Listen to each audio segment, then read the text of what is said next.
Let us start.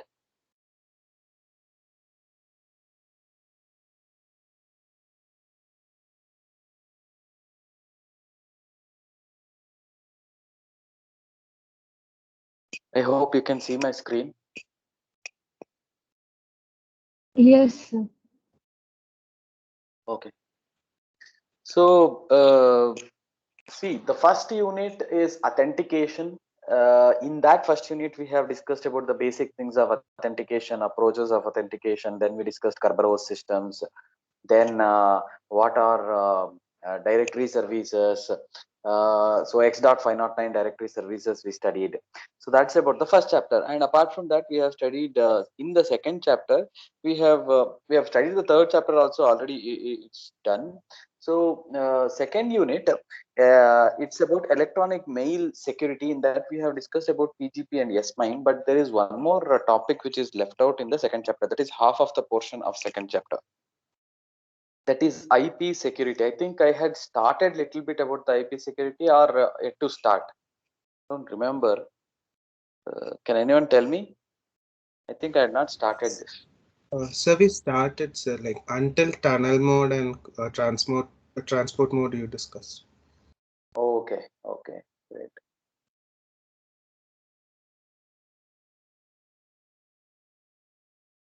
Yeah, transport and tunnel mode. I have to start with the transport and tunnel mode, right?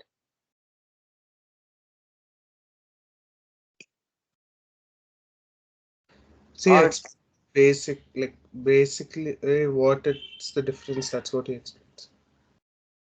We didn't go in detail. That's okay.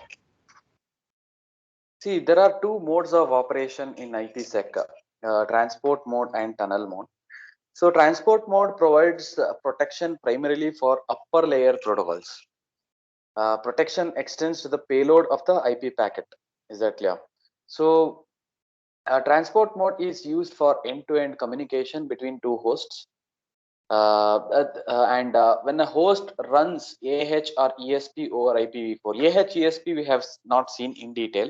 We will see to that what is authentication header and encapsulating security payload. So the payload is the data that normally follow the IP header. Okay. For IPv6, the payload is the data that normally follow both IP header and any IP extensions header that are present. So AH is okay. I think it's better we discuss about AH and ESP and then come back to the transport and tunnel mode so that you will easily understand the concept of it. So let me go to it. AH and ESP.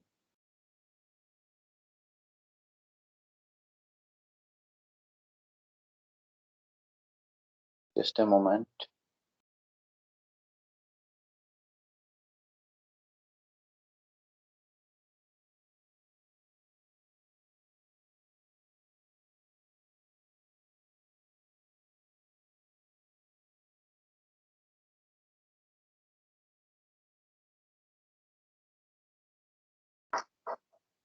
I need to show you the header format of AH and ESP. Uh,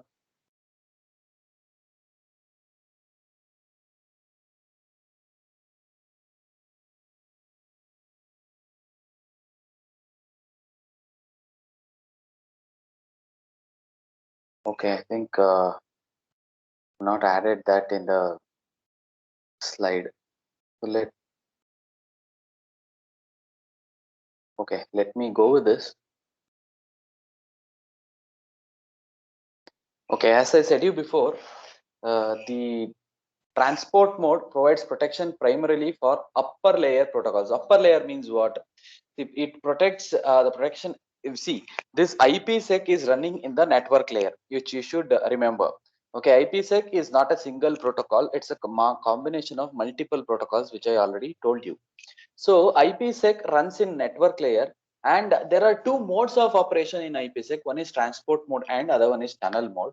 And the transport mode basically provides security to upper layer protocols. So the protection extends to the payload of IP packet. Why? Because it has to protect the upper layer protocol, means the upper layer data will be encapsulated in the payload part of the current layer, right? So when you want to provide protection to the upper layer, you have to extend the protection to the payload part also. What will be there in the payload? The transport layer protocol. Transport layer protocol header will be there and data will be there. So that is either TCP or UDP segment will be there. Is that clear? So transport mode is used for end-to-end communication between two hosts. Keep this in mind. End-to-end communication. That means one device to another device completely. When a host runs AH or ESP, see, AH and ESP are two different protocols. AH protocol generally is used for authentication, providing authentication. ESP is generally used for confidentiality. ESP will combine both confidentiality and to some extent it will provide authentication. Okay. So when a host runs AH or ESP or IPv4, the payload is the data that normally follow the IP header. Is that clear? For IPv6, the payload is the data that normally follow both IP header and any IPv6 extension headers that are present, with possible exceptions of destination option header. Don't worry about this point, students. Okay. ESP is a transport mode, encrypts. ESP in transport mode encrypts and optionally authenticates the IP payload, but not the IP header. Keep this in mind, student. I told you ESP will definitely give confidentiality, but authentication is an option in ESP. Is that clear? ESP in transport mode. See, this ESP and authentication header are two protocols. Both can be used in either transport mode or tunnel mode. So since we are studying transport mode now, in transport mode, basically what will ESP do? ESP in transport mode encrypts and optionally authenticates the IP payload, but not the IP header. Is that clear? AH in transport mode authenticates the IP payload and selects portions of the IP header. Is that clear? So you have to use both ESP and AH if you are using a transport mode. Why? Because ESP doesn't provide authentication to the IP header, whereas to provide authentication to the IP header, you need to go for AH. So that's about transport mode. The next thing is tunnel mode, which provides protection to the entire IP packet. After the AH or ESP fields are added to the IP packet, the entire packet plus security field is treated as the payload of new outer IP packet with a new outer IP header. Tunnel mode. What do you mean by tunnel mode? I think when I told you about the uh, don't remember whether I have discussed that or not. So Okay. you about VPN, sir. Not VPN. Okay, fine. Okay, VPN, of course, VPN goes through the tunnel mode. I think during that only I have explained you about the tunnel mode, right? Yes, sir. Yes. Okay. So we all know what is VPN, virtual private network. So basically, VPN also works in the tunnel mode. Okay, I had explained this in conversion from IPv4 to IPv6. That's not in this course. It's in maybe in the 6th semester computer networks course. I had explained it to you. How tunneling helps in migrating from IPv4 to IPv6. Similarly here, tunnel mode means you have a packet, you have generated a packet, that whole packet, including the header and payload, you will encapsulate this packet inside another packet. Is that clear? By adding a new header to it. So that is basically the tunnel mode. So basically tunnel mode provides protection for the entire IP packet, because you are placing the entire IP packet in the new packets payload part. Okay. After the AH and ESP, after authentication header or ESP fields are added to the IP packet, the entire packet plus security field is treated as the payload of new outer IP packet with the new outer IP header. Is that clear? Example of how tunnel mode IPsec operates. Host A generates an IP packet with the destination address of host B on other network. So you have generated an IP packet which is from in host A, and the destination is host B's. Okay, this packet is routed from the originating host to a firewall or secure router at the boundary of AS network. Obviously, it has to go to the default gateway router. Okay, so firewall filters all outgoing packets to determine the need for IPsec processing. That means the firewall is enabled to check whether it requires an IPsec protection or not. So firewall will take care of it. If the packet from A to B requires IPsec, that means that's your configuration. If the packet from A to B requires IPsec, the firewall performs IPsec processing and encapsulates the packet with an outer IP header. Is that clear? It generates, the firewall generates a new packet with a new IP header, and this packet will be encapsulated in that. The source IP address of the outer IP packet is this firewall, and the destination address may be firewall that forms the boundary of B's local network. Keep this in mind, students. The source IP address of the outer packet will be the firewall address, and the destination address may be the firewall of the B's network. Is that clear? This packet is now routed to B's firewall with intermediate routers examining only the outer IP header. This is one more thing which you have to keep in mind. The intermediate routers will not look into the internal packet that is being encapsulated in the payload part, because the intermediate routers only look into the header part. Okay, they don't look into the payload part. Okay, so that's why the routers will only look into the outer IP header. At B's firewall, the outer IP header is stripped off and the inner packet is delivered to B. As simple as that. If you see the diagram here, students, you can understand. Take the pointer.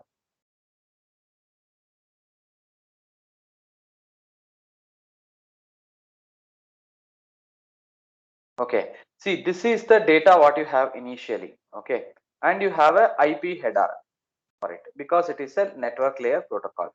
So what you are doing, you are keeping the data as it is, and for the data you are adding the encapsulating security payload header, that is ESP payload header.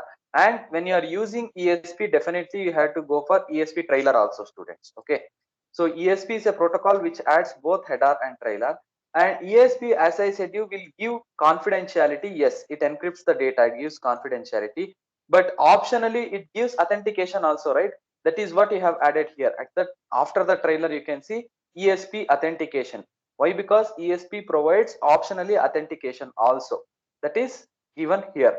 Then this whole packet, you can see this whole packet will be including the IP header, will be encapsulated into a new IP header. You can see here, encapsulated into a new IP header. This whole thing, data is there, IP header, what you have to add, that is there, ESP header is there, ESP trailer is there, authentication is there. Everything will be encapsulated into the data part of a new packet with new IP header. Is that clear? And this part is called as tunnel mode.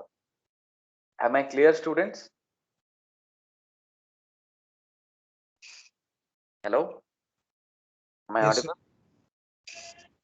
Yes, sir. Yes, sir. Okay, this is the tunnel mode of operation in IPsec. So when an IPsec datagram, either AH or ESP, whether you are using AH or ESP, irrespective of that, arrives at an interface, just how does the interface know which set of parameters to use? Is that clear? So any host could have many ongoing conversations, each with a different set of keys and algorithms, and something must be able to direct this processing. Is that clear? So a packet arrives at the destination, and how does the destination will get to know what parameters or what keys, what algorithms it has to use? Basically, there is something called as security association. Every communication is associated with a security association, and that will clearly inform about the parameters of what keys you have to use, what algorithms you have to use. Every detail will be there in the security association. So whether you use irrespective of ESP or AH, irrespective of tunnel mode or transport mode, there should be a security association attached to it. Exactly. So this is specified by security association, a collection of connection specific parameters, and each partner can have one or more security associations. Is that clear? Defined by IPsec security policy. Is that clear, students? Security association is a collection of connection specific parameters. What is security association? It is a collection of specific collection of connection specific parameters, and each parameter will have one or more security associations. Is that clear? So determined primarily by interaction of two databases. I will tell you what are those. I'll explain these databases after some time. So the two databases are security association database and security policy database. Whenever a communication happens, this using with a security association, there will be a database associated with it. Either it will be security association database and security policy database, and based on those policies or based on those security associations, what action has to be taken, that will be decided. Whether the packet, do we need to give IPsec, do we need to process this with IPsec, or it is not required. Everything will be managed by this. Okay, so let us see it.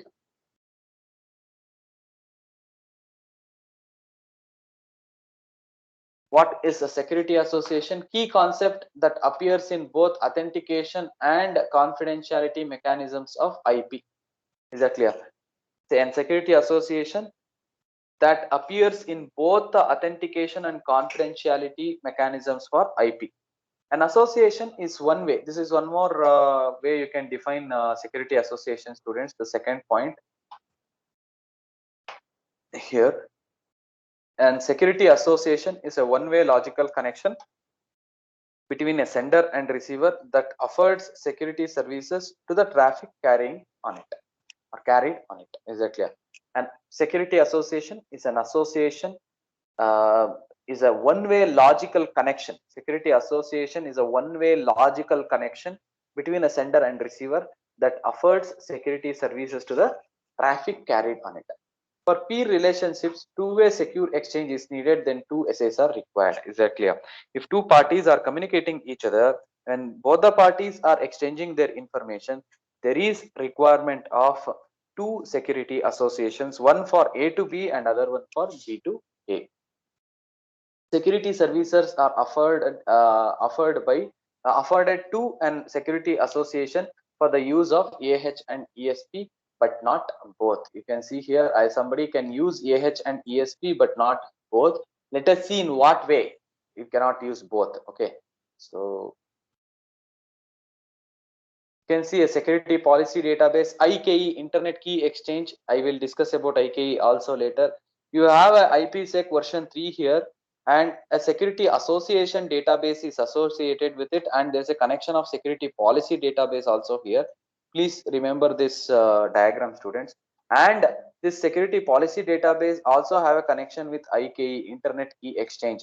This is a protocol which helps for carrying out all the key management points. Okay, so when these two are exchanged, key exchange will happen from IKE versions directly, IKE, and then IPsec security association pair. This is an IPsec security association pair that will get paired between two parties, and then ESP protects the data and authentication header provides the authentication. Is that clear? So this is how the outer look of IPsec communication works. What all will be there in the IPsec? You will have a security association database, because for every connection or every session you need to have a security association.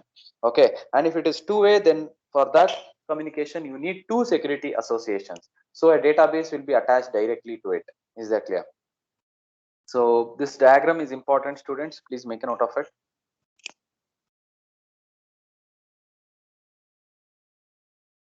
Yeah, a security association is uniquely identified by three parameters. Please, again, very important, keep this in mind. A security association is uniquely identified by three parameters. First one is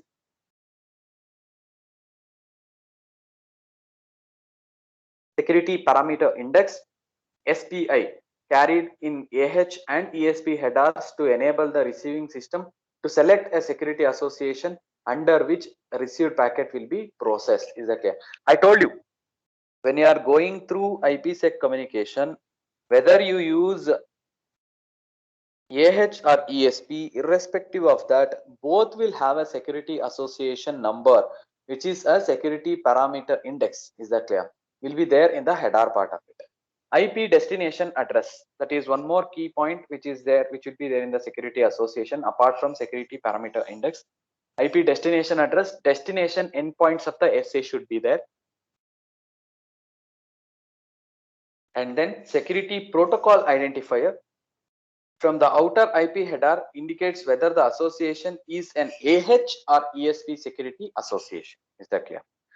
Then security association database. A security association is normally defined by the following parameters in an security association database. So what will be there in the security association database? Security parameter index, which we have already seen. It's a 32-bit value selected by the receiving end of an security association to uniquely identify the security association. Basically, it will be a 32-bit number, means it will be the IP address itself, students, source IP address most of the time. Okay. Sequence number counter, a 32-bit value used to generate the sequence number field in AHP or ESP header. Then sequence counter overflow, whether the overflow of the sequence number counter should generate an auditable event and prevent further transmission of packet on the security association. Anti-replay window used to determine whether the inbound AH or ESP packet is a replay. AH information, that is authentication algorithm, what are the keys, key lifetime and related parameters will be there. Then EHE, ESP information will be there. Encryption and authentication algorithms, keys, initialization values, key lifetime and related parameters. Lifetime of this security association, very important. Security association is not a invalid, it will not have what I can say, an infinite time. Is that clear? So it is specific to a time. Is that it is time bound? So a time interval or byte counter after which a security association must be replaced with a new security association. Is that clear? Or terminated. So IPsec protocol mode, whether it is transport mode or tunnel mode, that should be there. Path MTU, maximum transmission unit, you have to specify. All these will be there in the security association database. Next, what will be there in the security policy database? The means by which IP traffic is related to specific association is the nominal security policy database. So now we know that there will be security associations in the security association database, and every connection that you make should have a security association. So if it is a two-way connection, then you need to have two separate security associations, and every security association will have a SPI ID, destination address, and security protocol identifier as parameter. So that a database will have all these details. Okay. So then the next thing is security policy database. This means by which the means by which IP traffic is related to specific security association in the nominal security policy database. SPD, that is security policy database, contains entries that define a subset of IP traffic and point to a specific security association for that traffic. Is that clear? So what will be there in it? Selectors will be there, a field used to filter outgoing traffic in order to map it to a particular security association. So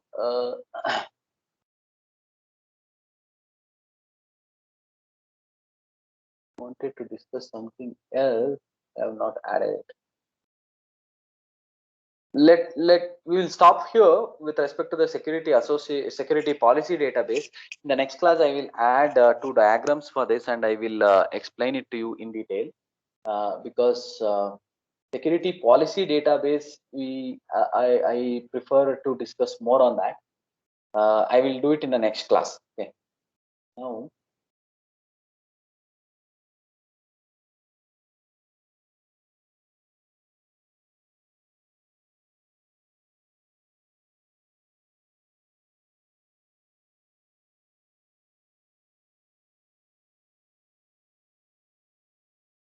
yeah, let us start discussing with a security ESP protocol. So what is ESP protocol? I told you in IPsec there are two major protocols, that is AH and ESP. ESP is encapsulating security payload used to provide confidentiality, data origin, authentication. I told you authentication is optionally available in ESP, whereas in authentication header protocol, confidentiality is not even available as an option. Okay, so in encapsulating security payload, it provides confidentiality, data origin authentication, connectionless integrity, and anti-replay service, traffic flow confidentiality. All these are the features provided by encapsulating security payload, and this is the diagram of the header format. Is that clear? So the first one, you can see the first diagram, top level format of an ESP packet. That is enough for you. We are not going in depth for substructure of payload data. So the first diagram is enough for us. You can see in the first field is security parameter index. I told you every packet that you transfer in IPsec should have a security parameter, a security association with it. When you have security association, definitely security parameter index should be there, which will give the identification of security association. So that security association will be there in the security association database. Is that clear? So security parameter index will be there. Then sequence number, payload data, padding for finding out the errors, then integrity check values.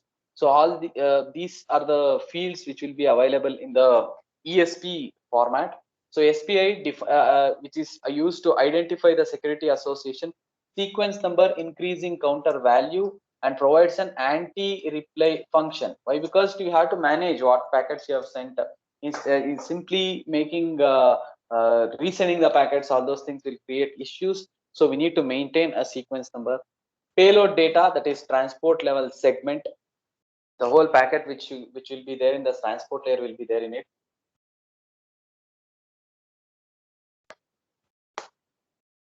Basically, in transport mode, it protects the transport level segment. In the tunnel mode, it protects the whole thing. Next header, you can see here. Next header, yeah, here this field. Next header field. What will be there in the next header field? Identifies the type of data contained in the payload data field by identifying first header of the payload. Then integrity check value. When any combined mode algorithm is employed, the algorithm itself is expected to return both decrypted plain text and parser file indication for it. Okay, that is in integrity check value. That means you are checking whether there is any error in the data that's being received. Two additional fields, initializing vector nonce and traffic flow confidentiality, TFC. Is that clear? For tunnel mode, it is only for tunnel mode, not in the transport mode.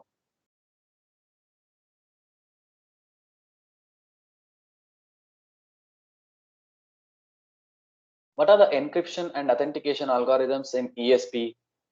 Payload data, padding, pad length, and next header fields are encrypted by the ESP services.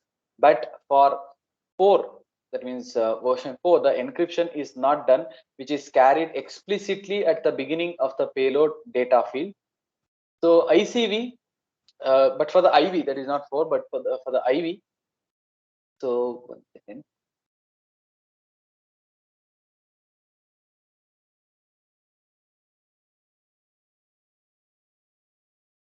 IV is initialization value, students. I think we don't need to worry about it. That is not required for that, for us as of now. Yeah. Now we will come into the depth of transport mode and tunnel mode. The authentication header is also very similar to this header itself, ESP format header itself. The only difference will be 1 or 2 fields in it. I will do one thing. I have a diagram of it. I will add it in the next class. When I continue in the next class, I will show you that so that it will be easy for you to understand. So then we are going to start with the transport and tunnel modes. So I will start this in the next class. So any questions, students? You have any questions? Sir, sir, I had a basic question. So, what is the firewall, sir? Exactly. Firewall is a device. It can be a software also, or it can be a hardware device also, which you can place very near to your exit router. Okay, so basically all the packet which comes into your network or going out of your network will be going through the firewall.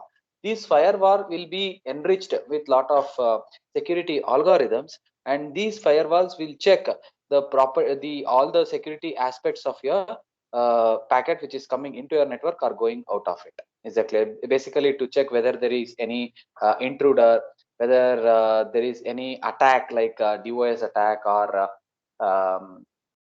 eavesdropping. All those kinds of attacks will be checked basically to avoid intruders or any kind of malwares coming into your network. So this firewalls will take care of it. Okay, sir. Thank you. Sir? Yeah. Huh, sir. So in our system also there are like a domain network firewall, private network, public network. So is it like there are only three? I think I thought like there are different types of firewalls because some install softwares also. No, sir. Can we generally call firewall as any restricting or like permitting software can be called as firewall, or there are like standard types, sir? No. What you said is right. Firewall, you can define it in any ways. The firewall sometimes used to restrict or Okay. basically to accept or deny any packets. Okay. So I told you initially only firewalls can be software also. Okay. There is no need that firewall is always hardware part. Okay. In your system, you can add a software firewall and make sure the packets coming in or going out. You can add deny lists, or you can give allow lists based on the firewalls. The firewall will generally take care of it. Okay, sir. Thank you, sir.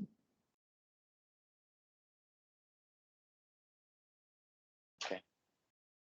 So let me stop sharing it.